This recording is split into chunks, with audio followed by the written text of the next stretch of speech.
Welcome, my beautiful people. Welcome back to Island Boy Africa channel. Yesterday, guys, so I know you see from the title, so you have an understanding of what this video is about. You see me? So this is gonna be an update. You see me? I've been in Australia like 6 months now.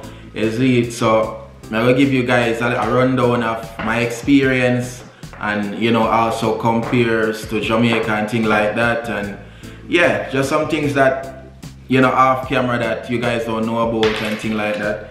You see me? Some of this story is on my family channel, which is the Island Family. You see it? And if you're also new to my channel, go check out the earlier videos of when me and my wife met. You see me? So yeah, man, let's just get straight into the video. All right, bless. It's Island, well, a vibe in here. Yeah. It's Island, boy. So the big question is, how did a Jamaican ended up living in Australia? You see it? So first things first, I met my beautiful wife Maria online. You see me, started dating from there before she decides, you know what, I'm gonna take a trip to Jamaica, come see you. You see me? Then after that she came multiple times, and during those time, guys, you see me, we take vacations, go to Negril, Ocho Rios, Moby and all that. I also proposed to her in Negril, you see it, and after that we were expecting our first child, you see me, baby island, you see me, and that was just the best moment of my life, you see me. If you know, say, yo, me I turn a father, you see me, so no regrets. My beautiful handsome little boy here, yeah, Bobo. Big smile, yeah, man. So yeah, guys, and we also got married in Jamaica.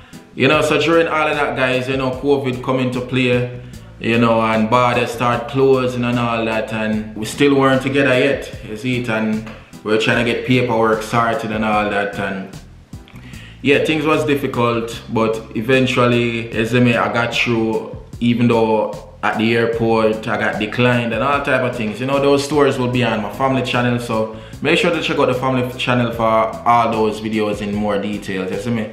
But yeah, and decide say, yo, Australia is gonna be, you see it, because we have to be with each other one way or the other, you see it.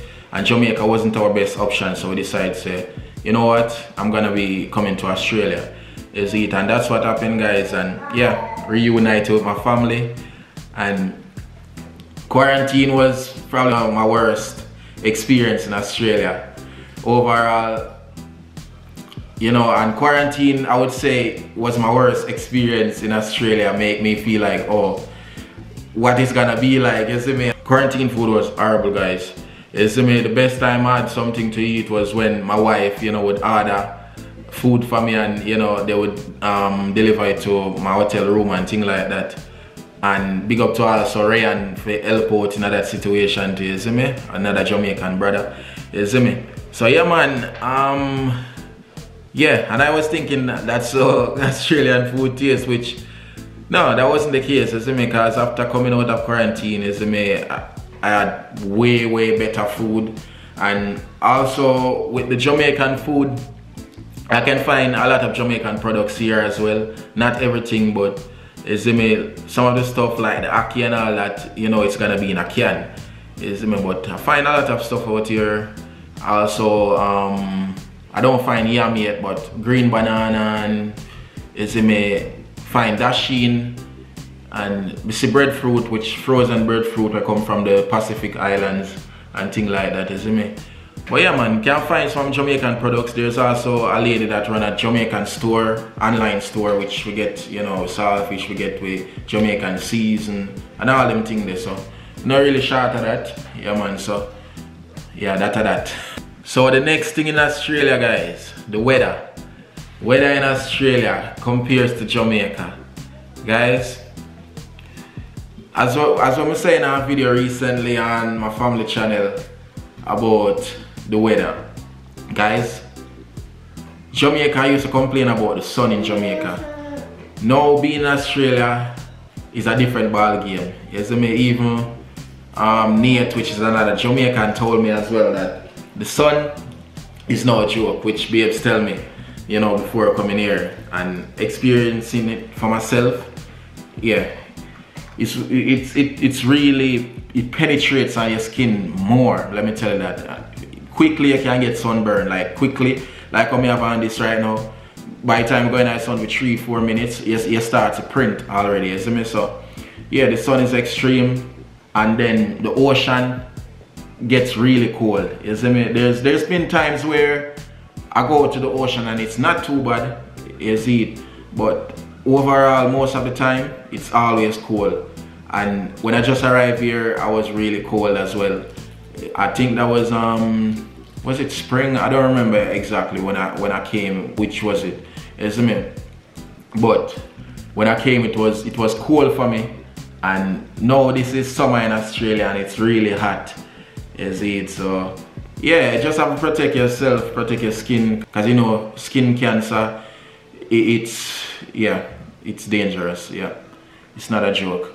Also, I could not do this video without touch upon the music scene in Australia, see, because you don't know, I'm an artist. So with the music in Australia now, guys, reggae is not much of a big thing here, you know, on the radio. I've heard a few reggae or dancehall, and I've heard Babe play coffee here before when I was in Jamaica, like passing through a store and coffee music was playing. And being here for myself, I've heard a few 90s dancehall played here. And other than that, it's just Sean Paul that I've heard really. Is me, and I heard Maxi Priest played out here. Is me, but dancehall is more of an underground music. It's not really big out here, but I think it's growing in states like Melbourne and things like that. Yeah, but it's more underground as far as I know, because you know, I still haven't been exploring as much yet. But Afrobeat is becoming a thing here too, as what I can see, because there's lots of Africans here and things like that. But they listen a lot of rock music, pop music, and also hip hop, which, you know, that's American music really, and things like that. But yeah, my dancehall and my reggae, I'm gonna introduce it to Australia. And really, I don't have much of a competition out here, you see me? Because up till now I don't really see a dancehall artist or a reggae artist that's doing it out here on a big level.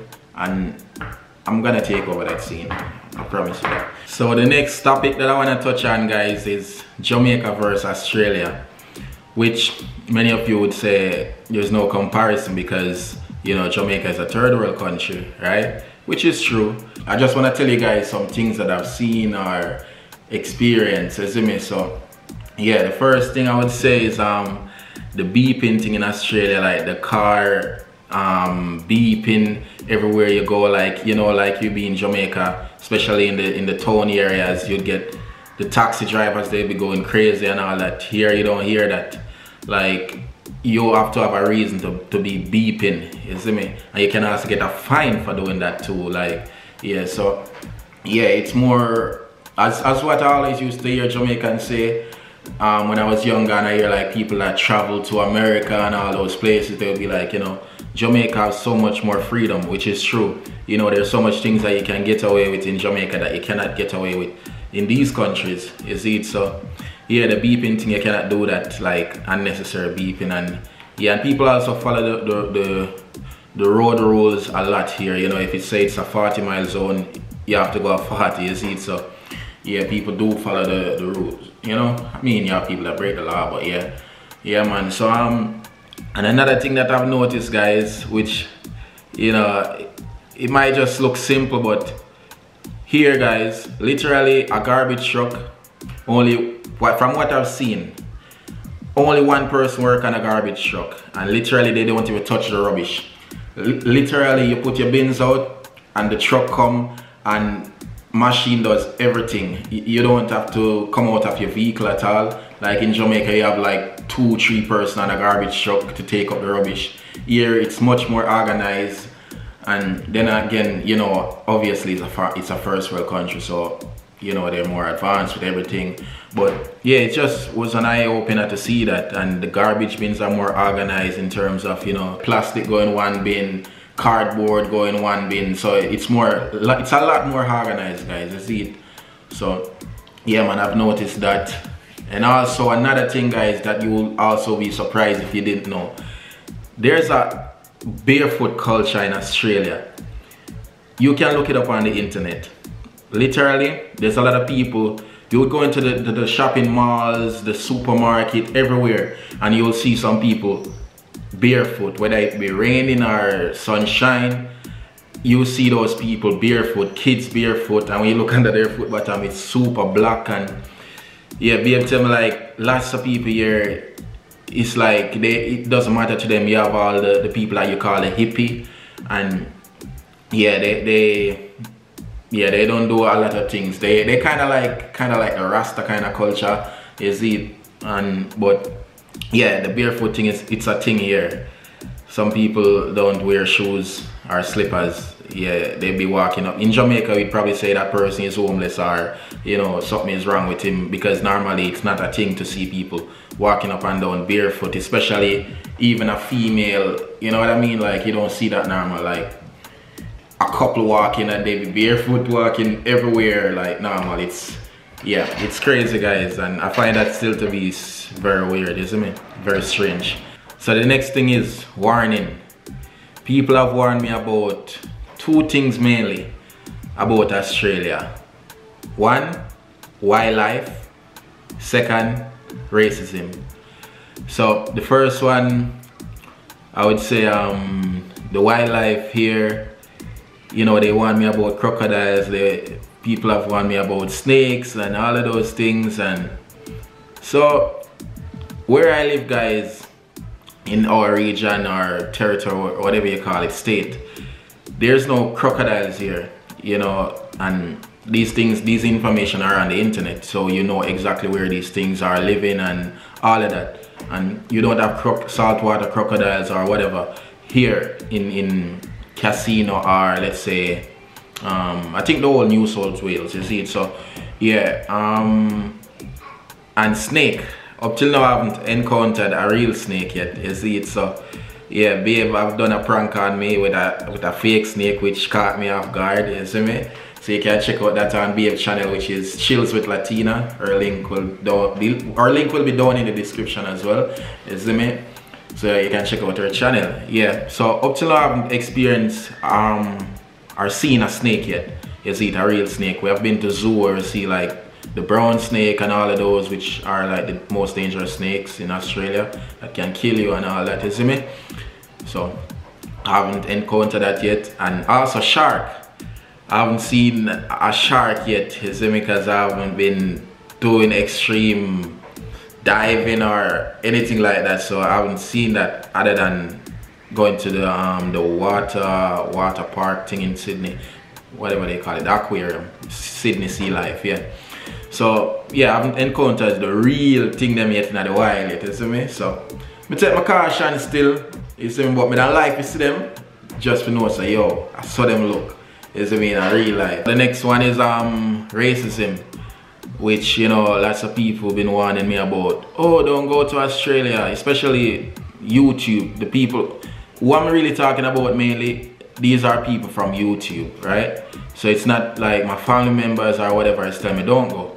You see, it's mainly people from YouTube say, oh, don't do this or do that. Like, you know, sometimes people feel like they want to run your life or whatever, which, you know, we all have our own mind, you see me. So yeah, so racism, guys.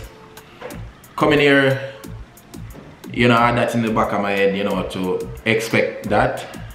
And the reality is, I haven't seen that yet, you see me? I haven't seen that yet clearly where I can say, oh, this person is being racist to me or anything, you see it? So I can't speak on that topic as yet. You know, I'm still new in the country, so, you know, I have a long road to go, so let's see. You see, it might happen, it might not. But yeah, and it probably could be that, oh, because I'm always, you know, with my wife mainly, so it could be probably if I'm walking solo on my own, I don't know if I'd experience that versus me being with my family, I don't know. But yeah, so far it has been good, and yeah, I don't find any problem. I don't see racism in front of my face or people talking things in front of my face like that, is it? So yeah, and lots of these people that are saying Australia is racist, lots of them live in America or England and all that, which they're just as the same, right? Because what I hear people complain about racism in the US a lot, people complain about that in England or whatever. You see it, so I'm not gonna judge our country based on just that. You see it, because you have good people in everywhere, every country, everywhere you go, you have good people. So yeah, you just have to be firm and strong, you see it, and just avoid people if you can, you see it. Yeah, because yeah, even if they're gonna push certain things to me, if I can walk away from the situation, I do that, you see it. But yeah, I'm not too admit that. Alright, so let's touch on the topic of the people and the culture in Australia. So many of you guys would know about the Aboriginal people in Australia, which are the native people to the land. You see it, which they're dark skin, they're very dark skin, you see it. So yeah, and they also have their own language. Yeah, and the native people, I haven't really met much of them as yet, you know. I haven't had much interaction with them.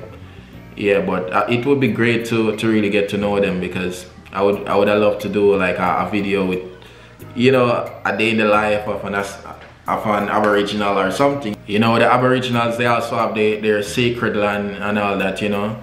So yeah, there's certain places that some people can't go because, you know, it's land for the Aboriginals only, you see. So that's something I've learned since I've been here as well, you know. So yeah, they're cool people as far as I can say, you know. There's this thing that's been going on for years, as far as I know, with the native people of the land and the people that, you know, came after and all that, you see it, which I'm not getting into details with that. Yeah, but yeah, it's pretty interesting to know about these people and the culture here, you know. And also Australians overall in general, like what I've noticed, they love to crack a joke. Because from the first time I arrived here, I've had that experience where people always just, when you're talking to them, they're trying to crack a joke at everything, you see it. So, and they also love to cuss a lot, of the F word, they love that word a lot, you see it. And the ones that have the deep like Australian accent, yeah, it's even funnier when they be cussing and they be giving jokes. So that's one thing I noticed, they love to give joke a lot in every conversation. And here is little Bobo, guys. Yeah, just come to join me right now. Yeah, man. So the last question to myself would be, guys, do I love it here in Australia? Yes, I do. And why? Well, Australia has so much more to offer, you know, in terms of opportunity, is it, and also being with my family, you know. So yeah, that was a real struggle of mine, where, well, for me and Babe as well, is it, to be together was a big struggle. So to be here, it's amazing. You know, so yo, I can there so and start help my family, even back home as well. You see it, so, and also start my music career, which might be hard, I don't know, because I haven't really started, you know, doing promotion and all that yet. You see me, but it's place of opportunity, you see it, and I have no regrets coming here. No matter what some people have to say, I have no regrets. I'm here to do what I have to do, take care of my family, and yeah, elevate myself, you see me? Yeah, man, so I love it here. At first it was hard transitioning, you know, because leaving a place that you have never left before, where you call home, and going into foreign land, it's not easy. The transition is not easy. Mentally, physically, and your body, it's not easy, but I'm more comfortable and accustomed to the weather and all that now. So I'm definitely getting there, and I'm only can get better at this point, you see it. So yeah, man, I love it here, and I give thanks for being here, you see me, with my family. Yeah, guys, so yeah, I hope this give you guys a more insight of, you know, my experience in Australia and what I've seen on camera, off camera. Yeah, man, and yeah, hope you enjoy watching. If you're new to the channel, subscribe, yeah, and click the notification bell so you always be notified. Alright, give it a thumbs up, watch that if you feel, please. Yeah, man, I'll catch you in the next one. Definitely more adventure coming soon, guys, so stick around for that. Yeah, man, Silent Boy Africa. We are the roll now. Let's go now. Blessings.